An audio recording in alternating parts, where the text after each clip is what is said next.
And we're live with Dr. Theodore Geisel in the house.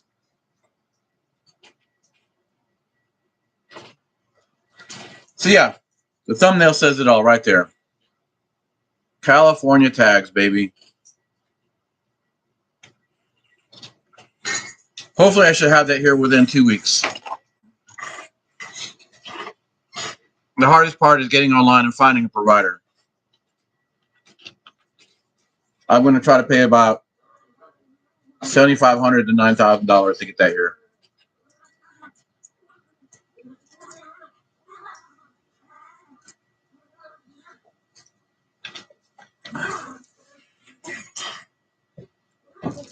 Been a long day. Didn't really stay hydrated too much. Being as I was born in a desert, I don't have a proclivity to drinking water. I should more often. I'm really getting a lot of my acid in my stomach's been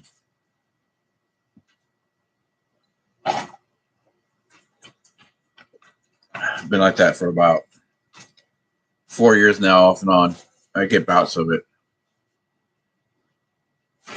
Then I don't always eat 3 meals a day. I just I get too caught up in the moment. I guess maybe I'll smoke a little more of that. No, I have CDLs, so I really can't. And I stick to my principles. I don't harm others.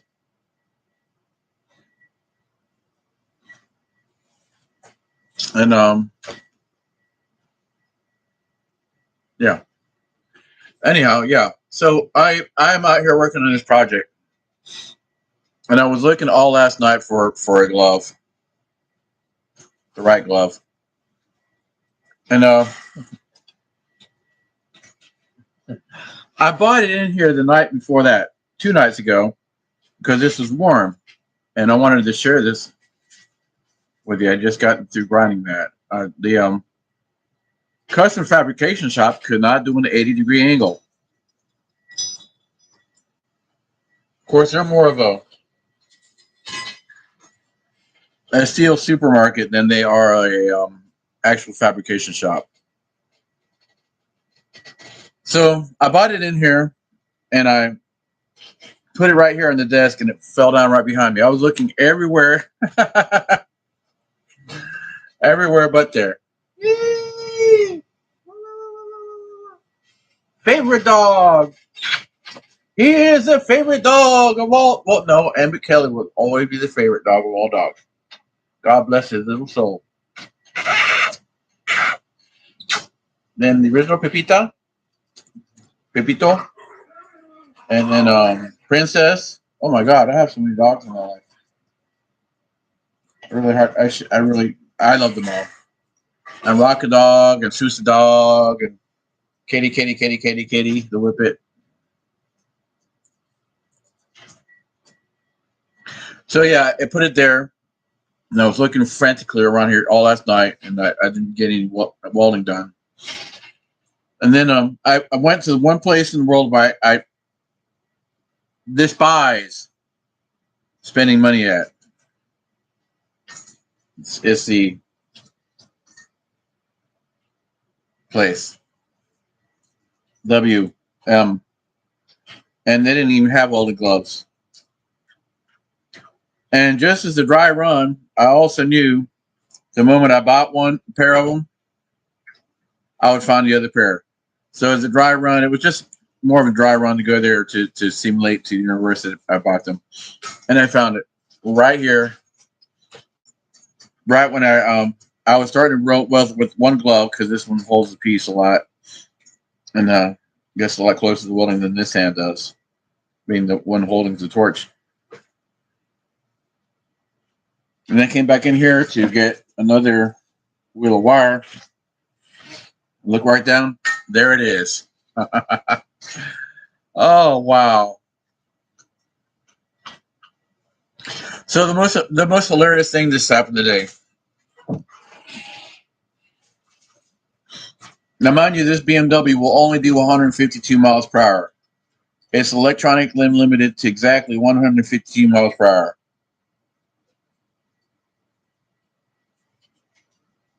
I have passed this Hoochie Mama in a fairly late model Honda Accord. I just blow her doors off. It's not personal. I just want to get somewhere. Get to the exit where I'm turning up to go up to the main road here. And this bitch rolls her window down like, blah, blah, blah, blah, blah, I'm so goddamn fast. Blah, blah, blah, blah. And I'm like, sorry, sweetie, I can't hear you. And what did you say? Say that again, please. With a smile and just gentle, happy demeanor. Signal, hey, I'm not gonna let you get me mad. I'm not gonna let your emotional status. So then she pulls up a little bit, and then I pull up. And it's like, what was that again? Blah blah blah blah. You heard me. Blah blah blah blah. You heard me. Blah blah blah blah blah.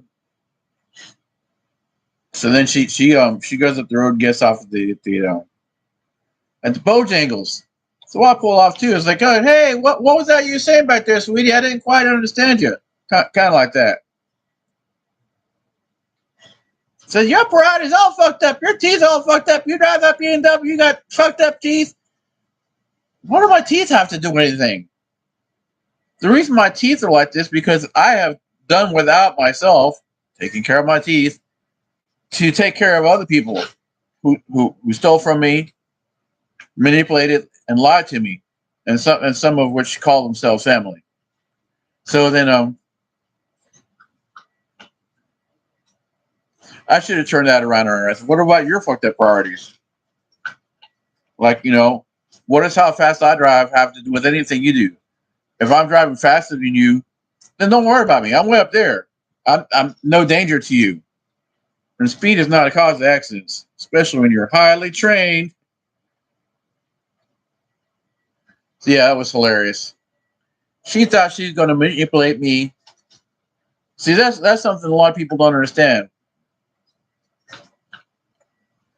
You could do more damage to somebody making them angry than hitting them. If you manipulate somebody into getting angry, their cortisol levels rise. That can kill you. It's the long-term killing of a person. And sometimes even the short term, it just does fucking damage. Google cortisol. I learned this now mind you, I still have, I'm human. Last time I checked, got my meat suit on.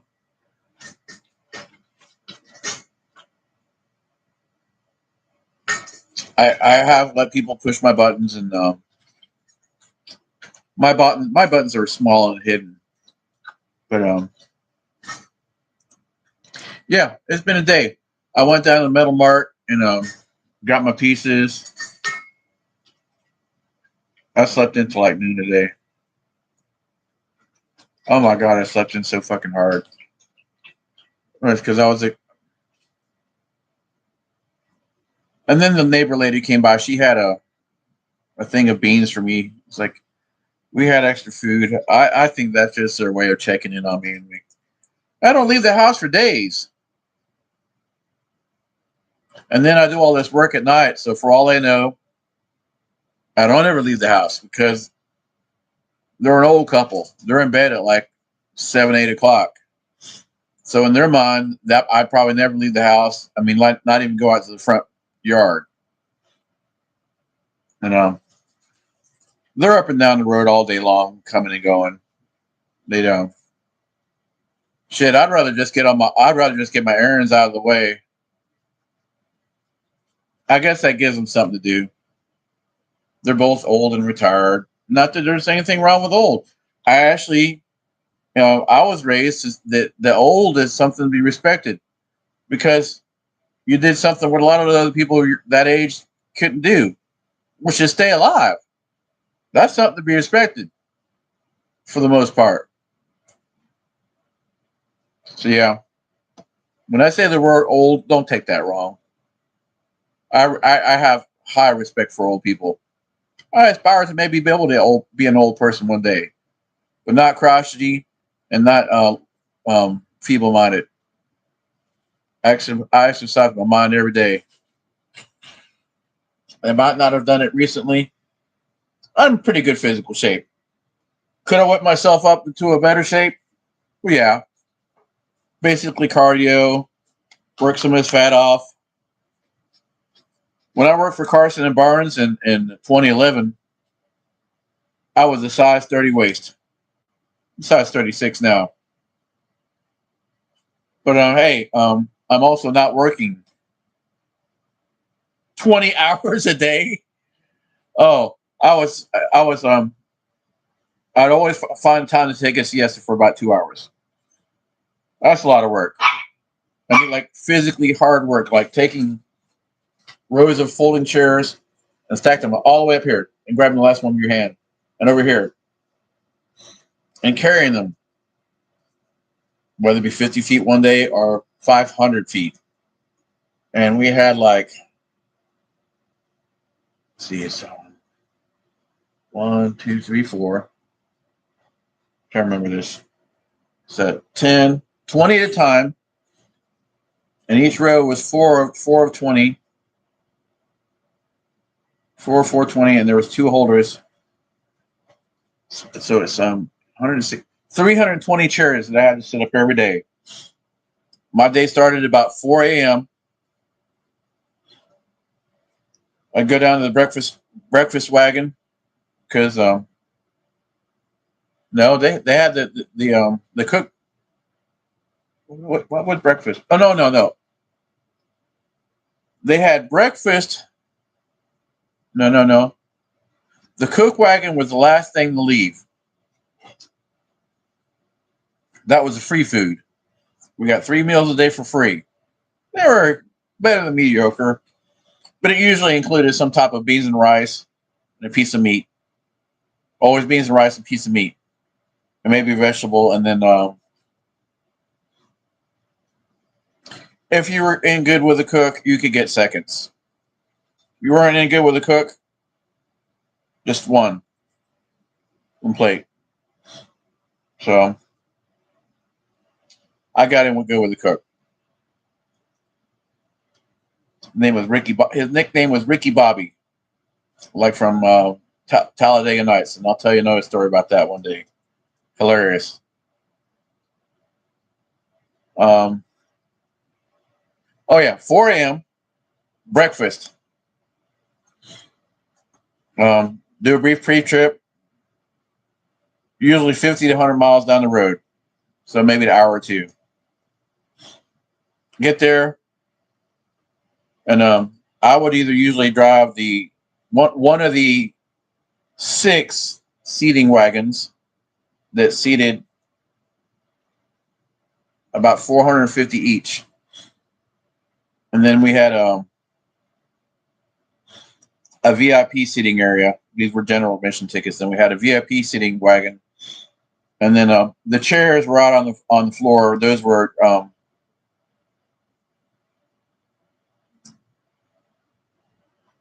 me remember this. Sitting in the ground was free admission. General admission was in the seating. What is the word for that? Bleachers. And then that was, I think, was $5. And then for $2 extra, you could sit in one of the chairs along the front row. And then for $5 extra, you got to sit in the box where they had plush chairs, like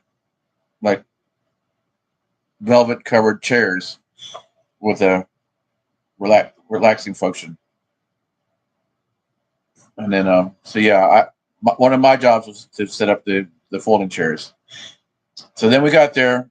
My first job of the day was to pull the animals, set the animal pens up for the petting zoo, and then the awning. I got help for that. And then I had to feed all the animals con los pastos. Se pone mucho pasto y agua fresca para los animales. The camels, the sheep, the zebu, the zebra, which tried to kill me, and I'll tell you another story about that. I could go on hours and hours about that one. I was in this show for about 6 months. Um, I almost had that zebra where I could have rid him in the show. I did some farrier work. I did some mechanic work. Cat Daddy, I can do anything I want to. So then we get that awning set up for the animals to have shade. And then that'd probably be about 6 a.m. And then I'd go in there, and then I had to, because the animal has been in the truck overnight. We load the truck animals in the truck as soon as the animal the show's over, so the truck's ready to roll in the morning. So they're just sleeping in the truck overnight, and then I had to muck their stalls out. God, muck the stalls out, and then go get a snack. Then I would go to the food wagon that we had our own food truck. And it was owned by the show, and one of the performers, I think it was a retired performer, had a profit split with the show to run a food truck to sell the. Yeah, he got 30%. The show got 70%. I'd go get a snack. I was burning all kinds of calories. I mean, obviously, I was at size 36 before I started working the show. And then, what was my next job after that? Oh, to freshen the animals' water and hay up. And then we'd go, then a local hay provider would come, and we'd load the hay wagon up from the day before. Probably usually 60 to 80 hay bales. This is the top of an 18-wheeler, top 4 foot. You had to squat over to get in there. So we had 2 guys in the bottom with a 60-pound bale of hay, one on each side. We just went this, threw it 11 feet up in the air, up into the spot where there'd be 2 more guys catching them and stacking them in there for further use during the day.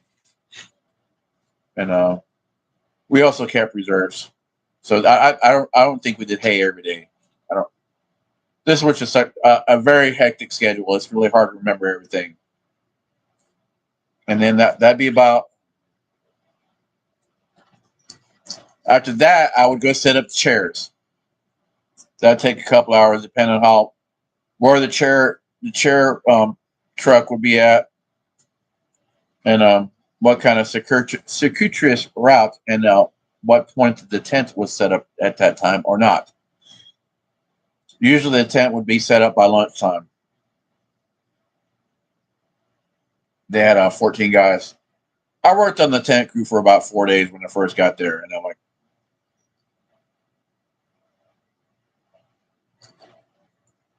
yeah, that didn't work for me.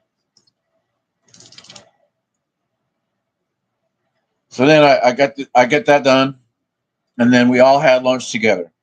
Everybody took lunch together. We're like one big happy family. And a lot of people were in the shows that really are family. And like from show to show, even not just even one show. Have lunch, go take a shower. Oh yeah, and refresh the animals' food and water at the petting zoo. And then police their area up from the poop. And then I would go, like I said, take a shower, shave, and then I go to the wardrobe truck and get my wardrobe for the day, and which is clean show clothes, tuxedo shirt, tuxedo vest.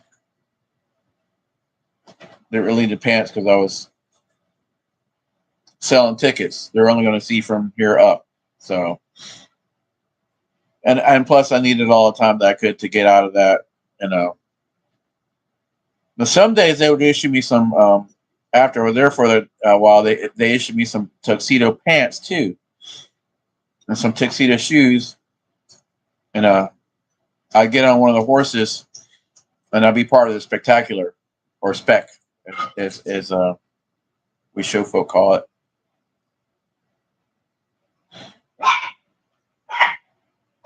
Sell tickets. What else I do? Oh yeah, and then it was showtime about 3 o'clock, and then after the show, everybody would run in and clean up the seating area from the garbage. Everybody, everybody, even the owner of the show came out of his $1.5 million travel trailer, which actually was just an 18-wheeler with really nice stuff put into it, and slide outs. Yeah, and then we did three shows a day, 12, 3, and 7. Then after the last show, about 10:45,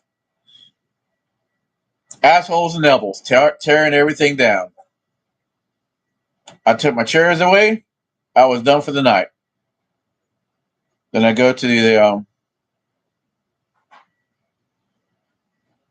I had dinner in there somewhere too. I can't remember where it's at. Probably between the second and third show. Yeah, I had dinner at the free dinner place.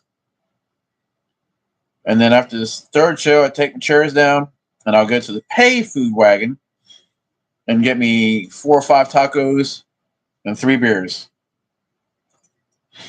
Now, sometimes the owner, well, I'm not, they had it every night. Sometimes I would go over to where they have their,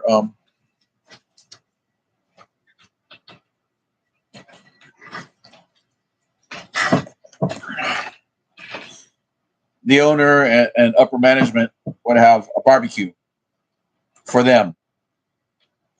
Now, I worked so hard, I was almost, I didn't have to ask for a while. I just wander over there and, hey, Miguelito, ¿cómo está, mi gallego? Ven, cómete, toma una cerveza, coge una chela. You know, I'd have a ribeye or something and some potatoes, and yeah, it's every night.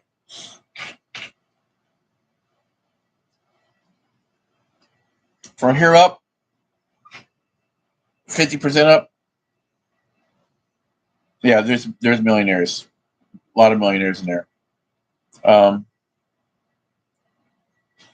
So yeah, they eat good, and so I would more often not go because I don't really always want to deal with people after work. I've been dealing with the same people all day long. Sometimes I just want to just go back and sit down next to my truck, have 3 or 4 beers, eat my tacos, and take my 4 hours of sleep. But by that time, it was midnight. 7 days a week, every day, nonstop, nonstop. We never stopped. Sometimes people were getting hurt to get out of work. When we were in Wendover, Utah, the tent got blown over. One of the main spars broke. And then there was a thunderous applause from all the workers. And then Gary, the show owner, who worked himself to being owner, kind of, well, being married to one of the show owner's daughters didn't hurt either.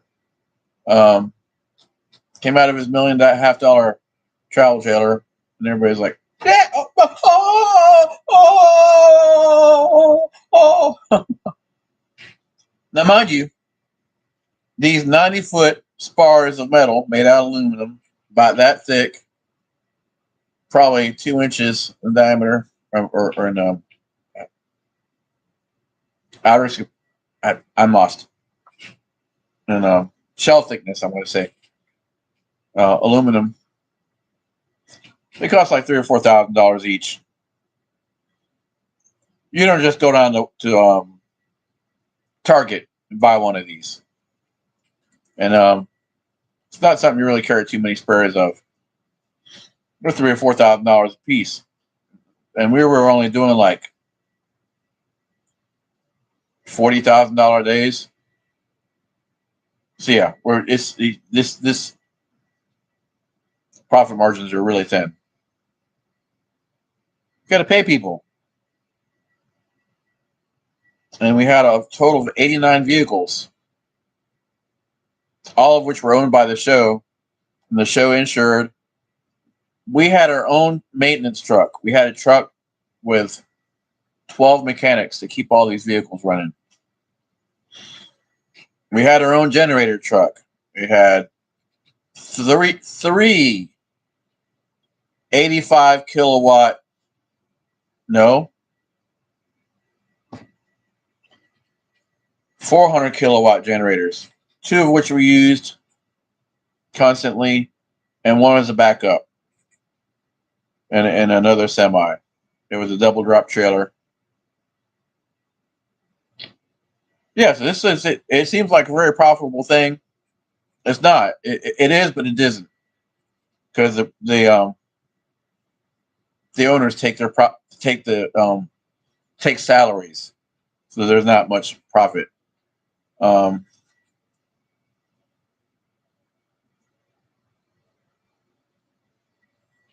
yeah, a lot of work. They are, and I was down to a size 30 jean. I'd love to be down there, the size, because that makes all this look better.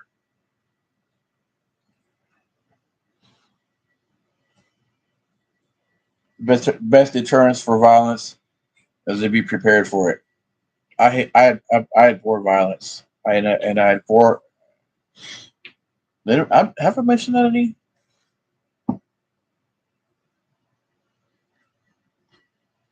I found my book. This is it right here. I am going to get reading this one right here. That's a very old book. But science like this does not change. Plus, the important parts have already been highlighted. Like I said, if I can only get through the interning process, I could be a surgeon. Really could. I also want to get my commercial pilot's license.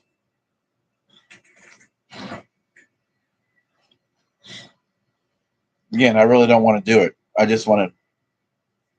Hey, I've flown a commercial plane. Okay, cool. I'm done. I might. I don't know. Fuck. Why do you have to only do just one thing in life? Life should be an adventure where you could do many, many wonderful things in life. Well, I have already, but some of these things like medicine. Yeah, it's like you only get one really shot at this in life. No, I don't know. I've seen people become doctors in their 60s, medical doctors in their 60s. I think I could do medical school in a year and a half. Now, a lot of it's just memorizing the specific diseases and how they work, and classes of disease. But I only want to work with the brain.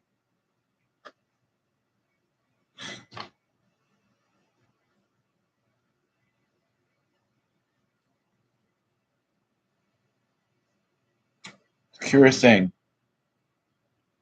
Curious thing. And I only know about 30% of the part of the brain. I really don't know as much as I should. But see, hey, I'm multifaceted. I branch out. A lot of this helps this over here, though. It really does.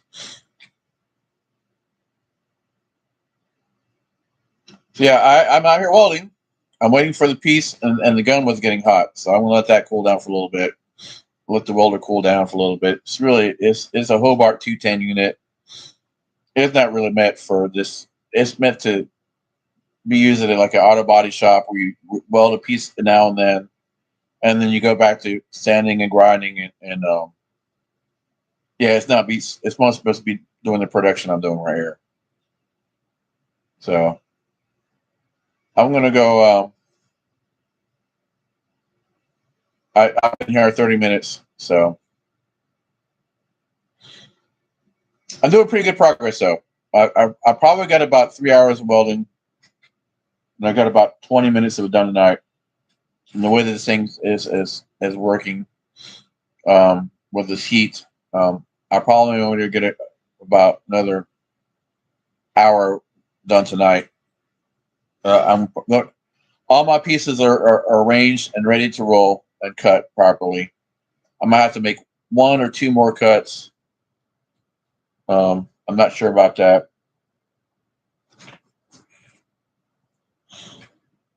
We'll see how that works out.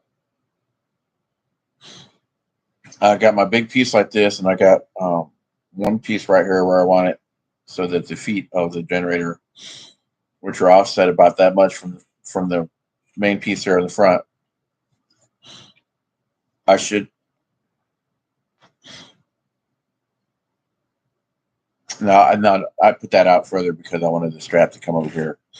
So I got a piece of 1 inch, 1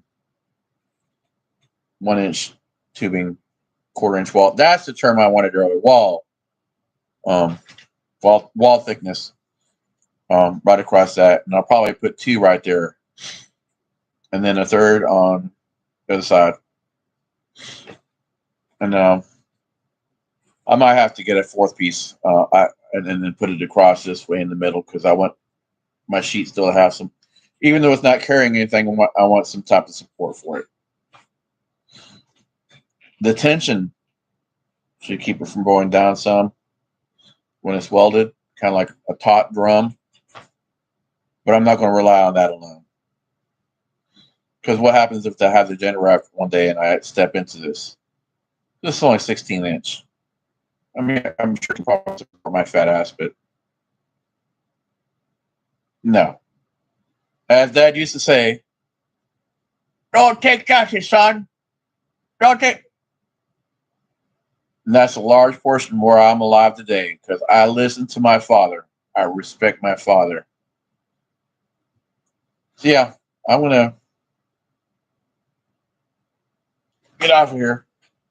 I found a battery. I'm just all over the place here.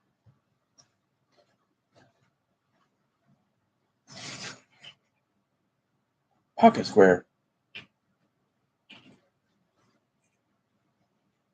This tiny piece of silk costs more than some people's entire outfit for the day.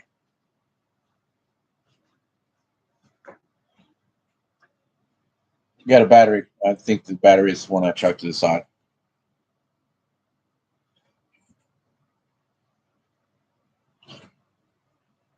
I'm gonna get motivated. Peace. Love you.